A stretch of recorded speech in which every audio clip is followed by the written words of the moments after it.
तो इस लेक्चर का मकसद है रिलेटिव मोशन का फील लेना, ठीक है।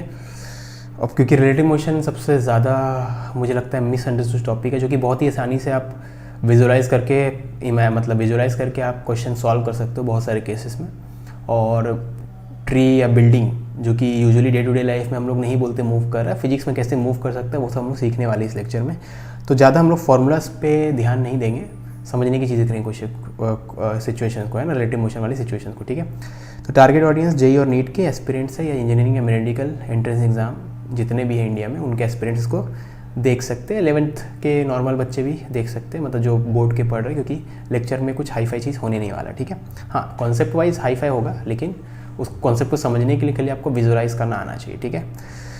ओके, तो सबसे पहले motion in physics is different from motion in day to day lifes, ठीक है। तो डे टू डे लाइफ में हम लोग ये नहीं बोलेंगे डेड बॉडी मूव कर रही है, ठीक है। लेकिन अगर आप ऐसे सोचो, ये रोड है, रोड में एम्बुलेंस है और एम्बुलेंस में कोई डेड बॉडी है, ठीक है।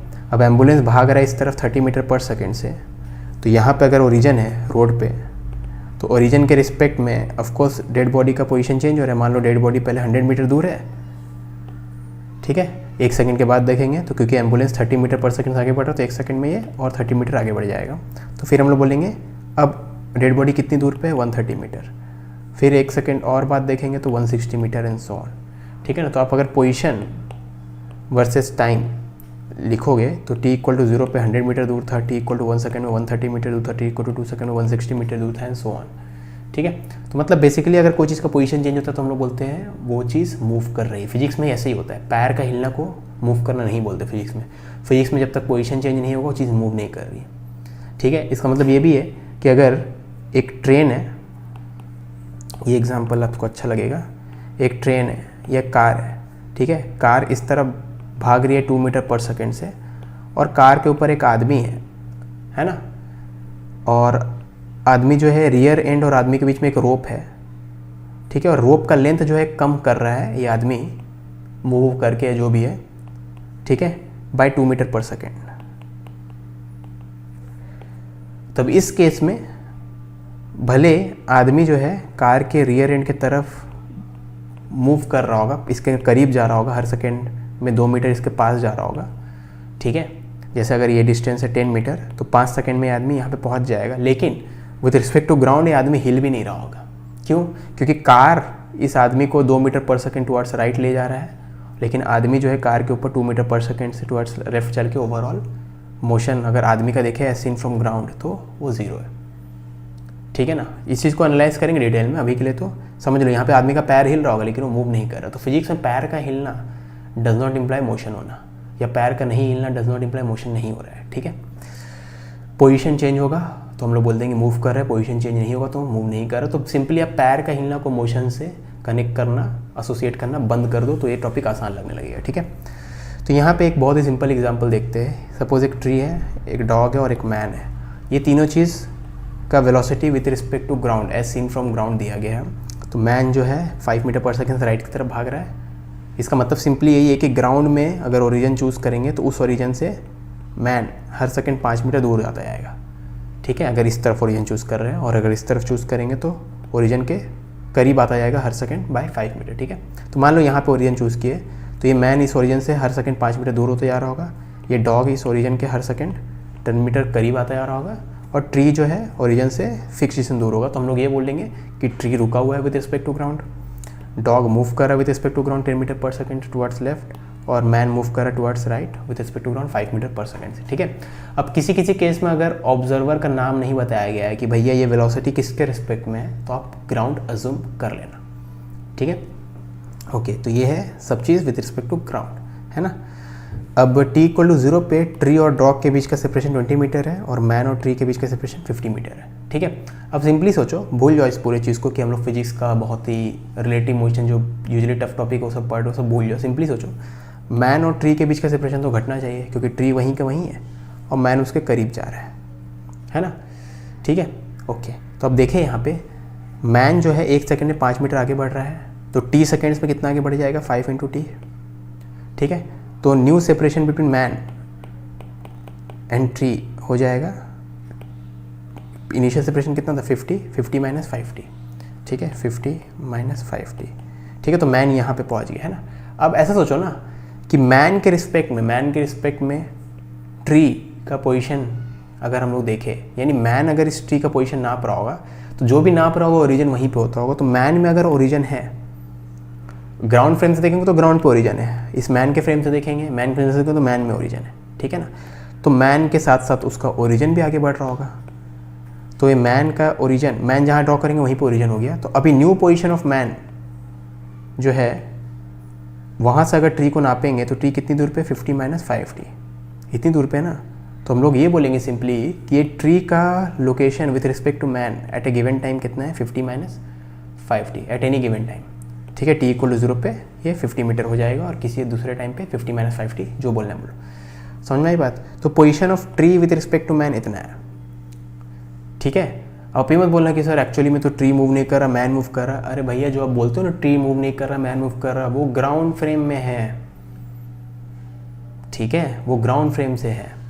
यहाँ पे मेहनत होने तो भूल जाना कि मैन तो थक रहा है, ट्री नहीं थक रही है, जो भी है वो सब चीज़ें मत सोचना।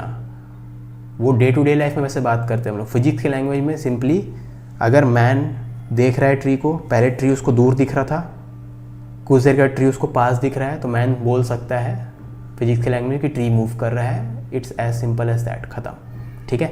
तो position of tree with respect to man अगर पता करना है आपको तो किसी भी टाइम पे मैन को ड्रॉ करो, किसी भी टाइम पे ट्री को ड्रॉ करो, उनके बीच का सेपरेशन आप देखोगे 50 माइनस 5t होगा, ठीक है। तो position of tree with respect to man plus में 50 माइनस 5t है ना। ओके, अब इसी को डिफ्रेंशिएट करेंगे तो velocity of tree with respect to man मिल जाएगा। तो इसको डिफ्रेंशिएट करें, अगर इसको डिफ्रेंशिएट करेंगे तो कांस्टेंट ये -5 बचेगा।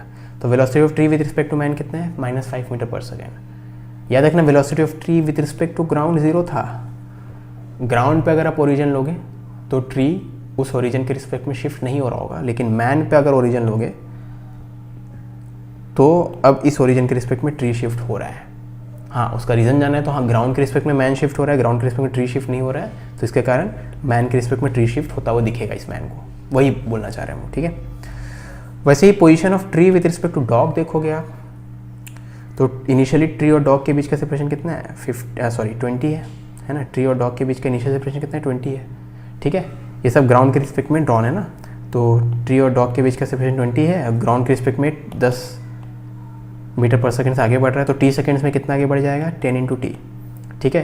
तो new separation between dog and tree कितना हो जाएगा, 20 + 10t। पहले से 20 था, अब ये आगे बढ़ गया बाय 10t, तो 20 + 10t है ना। तो position of tree with respect to dog 20 + 10t होगा। फिर से विथ रिस्पेक्ट टू डॉग बोल दिए, मतलब डॉग पे ओरिजिन आ गया, ख़त्म, ठीक है। तो ओरिजिन यहाँ पे है, ओरिजिन यहाँ चला गया, यहाँ चला गया, तो ऑफकोर्स इस ओरिजिन के रिस्पेक्ट में ट्री का लोकेशन जो है पहले इतना था, अब बढ़ते जा रहा, ठीक है। पहले डॉग यहाँ था तो ओरिजिन यहाँ पे था, तो ट्री 20 मीटर दूर था। अब 1 सेकंड के बाद डॉग तो यहाँ पहुँच गया, तो ओरिजिन भी यहाँ पहुँच गया। अब ओरिजिन और ट्री के बीच का सेपरेशन 30 मीटर है, क्योंकि 1 सेकंड में ये खुद 10 मीटर आगे बढ़ गया, ठीक है। तो position of dog with respect to tree with respect to dog कितना है, 20 + 10t। तो वेलोसिटी निकालने के लिए एक बार पोजीशन आप लिख दो as a function of time. Velocity निकालने के लिए उसको डिफरेंशिएट कर दो, इसको डिफरेंशिएट करेंगे विद रिस्पेक्ट टू टाइम तो 10 बचेगा, है ना, ठीक है।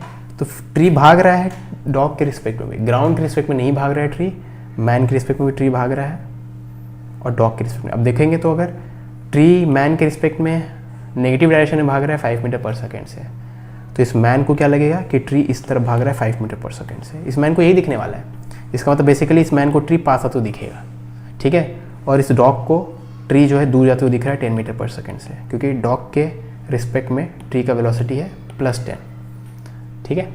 Okay, position of dog with respect to man, तो उसके लिए क्या करेंगे हम लोग, डॉग और मैन के बीच का देखते हैं। तो इनिशियली डॉग और मैन के बीच का सेपरेशन है 50 - 20 यानी 30, तो इनिशियल सेपरेशन है 30। अब इस सेपरेशन को ये भी कम करना चाहता है, इसका वेलोसिटी भी कम करना, ये भी कम करना चाहता है, ठीक है ना। तो इस 30 को ये भी कम कर रहा है 5 कैरेट से पर सेकेंड में, और ये भी कम कर रहा है 10 कैरेट से। तो ओवरऑल ये डिस्टेंस जो है पर सेकेंड 5 + 10 15 मीटर पर सेकेंड के रेट से डिक्रीज़ हो रहा होगा। तो इनिशियल ये है 30, ठीक है, और t सेकेंड्स में ये इसमें डिक्रीमेंट कितने का आ जाएगा 15t का, तो फाइनल सेपरेशन रहेगा 30 माइनस 15t, ठीक है, ये 30 माइनस 15t है ना। ठीक है, ये बहुत ही सिंपल है ना। दो चीज़ों के बीच में ये भी इस तरफ 5 से बढ़ रहा है, 5 हाँ, और ये इस तरफ 10 से बढ़ रहा है, तो ओवरऑल 1 सेकंड में इनके बीच का सेपरेशन 5 + 10 15 से घट रहा है, तो t सेकेंड्स में पर सेकेंड अगर 15 से घट रहा है तो t सेकेंड्स में 15 × t से घटेगा। तो इनिशियली 30 था, इतने से घट रहा है, तो न्यू सेपरेशन इतना रहेगा, t सेकेंड का मतलब जनरल केस में इतना आ गया। ठीक है, अब इसको डिफ्रेंशिएट करेंगे तो velocity of dog with respect to man मिल जाएगा, है ना, ये हो जाएगा -15। ठीक है, मतलब मैन के रिस्पेक्ट में डॉग जो है 15 से भाग रहा है लेकिन लेफ्ट की तरफ। ऑफकोर्स मैन के रिस्पेक्ट में डॉग उसको इस तरह भागते हुए दिखेगा 15 से, और अगर डॉग के रिस्पेक्ट में देखेंगे तो डॉग को मैन इस तरह भागते हुए दिखेगा 15 से। ठीक है, ओके, यहाँ तक समझ में आ गया है ना। अब एक चीज़ और यहाँ पे आप देख सकते थे, वो ये कि ये चीज़ इज़ नथिंग बट इन दोनों का सम। ठीक है, सॉरी, इन दोनों का subtraction. Basically this plus this will give you this. ठीक है, this plus this will give you this, है ना। देख लो वो क्यों आ रहा हो बताऊंगा अभी। तो इस दोनों को ऐड करें तो 30 + 20 50 हो गया, और 10 - 15 -5 हो गया, है ना। तो इन दोनों को जोड़ेंगे तो ये आ जा रहा है। ये कोइंसिडेंस नहीं है, हर केस में ऐसा होगा। क्यों होगा वो हम लोग थोड़ी देर बाद देखेंगे। ठीक है, वैसे ही जैसे position of dog with respect to man था, वैसे हम लोग position of man with respect to dog देखेंगे तो वो इसका एग्जैक्टली नेगेटिव रहेगा। उसका कारण सिंपल है, अगर ए के रिस्पेक्ट में बी राइट के तरफ है 20 मीटर दूर, तो बी के रिस्पेक्ट में ए लेफ्ट के तरफ होगा 20 मीटर दूर, है ना। तो 20 मीटर राइट और 20 मीटर लेफ्ट हो गया, है ना। तो राइट लेफ्ट हो गया, मतलब बेसिकली एक माइनस साइन आ गया। तो ये position of man with respect to dog will be negative of position of dog with respect to man, और dog with respect to man का पोजीशन इतना था तो इसका नेगेटिव ले लेंगे तो इतना हो जाएगा। ठीक है, तो यहीं से आप देख सकते हो velocity of man with respect to dog, position of man with respect to dog जो आया था उसको डिफ्रेंशिएट करेंगे तो ये आपका +15 आ जाएगा, जो कि सेंस ही बना रहा है क्योंकि velocity of dog with respect to man -15 था, तो velocity of man with respect to dog +15 होगा। ठीक है, तो ये पूरे चीज़ को अगर जो इस एग्जाम्पल से हम लोग देखें तो जो भी हम लोग ऊपर इक्वेशंस लिखे वो इनमें फिट बैठ रहा है, मतलब उन इक्वेशन से हम लोग एटलीस्ट ये तो वेरीफाई कर सकते हैं। ठीक है ना, तो क्या क्या है, जैसे यहाँ पे मैंने बताया था इन दोनों को जोड़ेंगे तो ये मिल रहा था, है ना।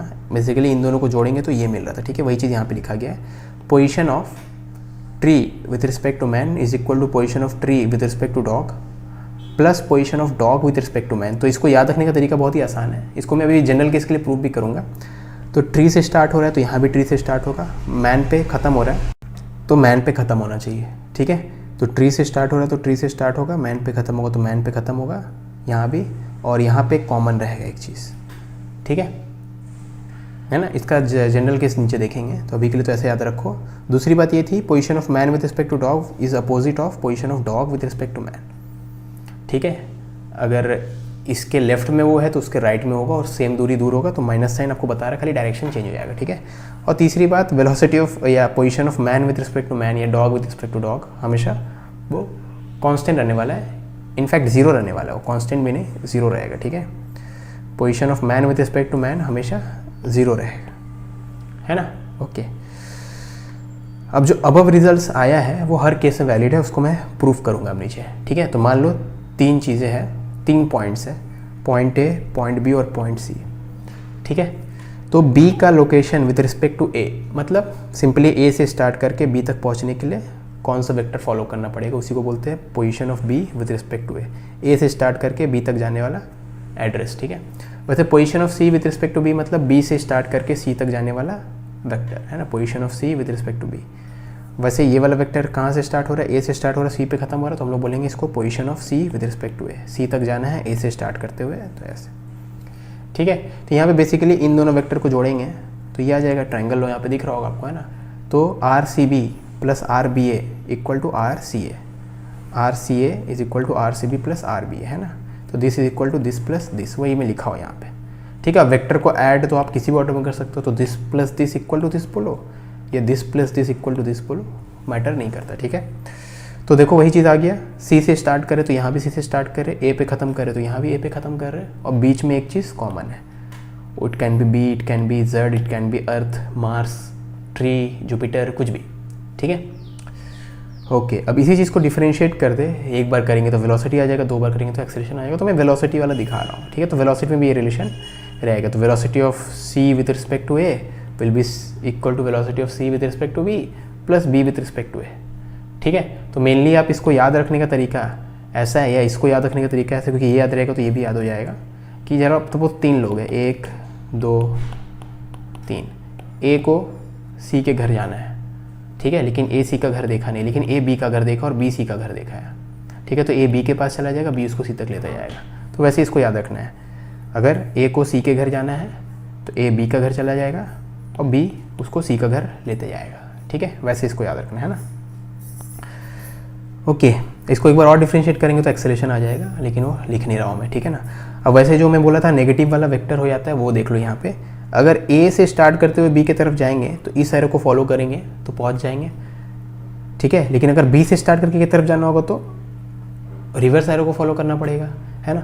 तो बी से स्टार्ट करके तक जाने के लिए रिवर्स एरो को, अब देखोगे आप तो ये वेक्टर और ये वेक्टर का लेंथ सेम है लेकिन डायरेक्शन अपोजिट है। तो हम लोग सिंपली ये बोलेंगे कि दोनों का मैग्नीट्यूड सेम है, डायरेक्शन अपोजिट है, तो एक वेक्टर इज नेगेटिव ऑफ दूसरा वेक्टर, ठीक है, जो कि ऊपर भी आया था अगर आपको याद हो तो, है ना। तो position of B with respect to A is negative of position of A with respect to B, और इसी को डिफरेंशिएट करेंगे तो वेलोसिटी में आ जाएगा, और एक बार और डिफरेंशिएट करेंगे तो एक्सेलरेशन में आ जाएगा, ठीक है। मतलब ऑर्डर को आप चेंज करोगे तो बी ए है, ए बी डालना है आपको, तो माइनस साइन लिखना पड़ेगा, है ना, ठीक है।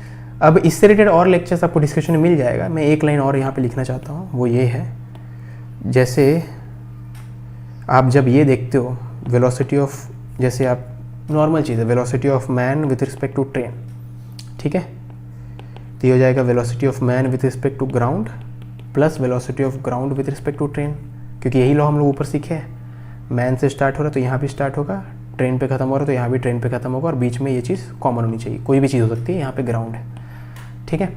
अब इसी चीज़ को मैं उल्टा करके ऐसे लिख सकता हूँ, वेलोसिटी ऑफ मैन विथ, पहला वाला को वैसे ही रहने देता हूँ, यहाँ पे पहले जी है बाद में टी है, अगर पहले टी करेंगे बाद में जी करेंगे तो प्लस को माइनस में कन्वर्ट करना पड़ेगा बस। तो यहाँ velocity of ground with respect to train था, उसको train with respect to ground करेंगे तो माइनस साइन करना पड़ेगा, इस लॉजिक के हिसाब से। अब यही चीज़ आप यूजुअली आप देखते होंगे अधिकतर क्वेश्चंस में जो यूज़ करते हैं, velocity of man minus velocity of train. अब इसमें हम लोग फिर डे टू डे लाइफ वाला एक चीज़ ऐड कर दिए कि अगर भैया वेलोसिटी नहीं बताया गया है तो आप ग्राउंड के रिस्पेक्ट में मान लो, ठीक है। तो यहाँ पे velocity of man with respect to ground को हम लोग सिंपली वेलोसिटी ऑफ मैन बोल रहे हैं, और velocity of train with respect to simply with velocity of train बोल रहे हैं। तो यही आप देखते होंगे अपने कोचिंग इंस्टीट्यूट में या कोई भी बुक वगैरह में, एक क्वेश्चन यूजुअली यूज होता है कि velocity of A with respect to B is equal to V A minus V B. वही चीज़ यहाँ पे है, मैं आपको दिखाया कैसे आता है ये चीज़। तो velocity of man with respect to train is equal to velocity of man minus velocity of train, ठीक है। तो इसके रिलेटेड रिलेटिव मोशन से रिलेटेड या फिजिक्स में और किसी टॉपिक से रिलेटेड जो लेक्चर्स है, ऐसे टाइप के लेक्चर 10 से 15 मिनट वाले, उनको देखने के लिए डिस्क्रिप्शन चेक कीजिए। चलिए मिलते हैं नेक्स्ट सेशन में, अंटिल देन बाय। आप कुछ भूल रहे हो। ईमानदारी से बताना, करना है नहीं करना, करना है तो करो ना भाई, क्यों नहीं कर रहे।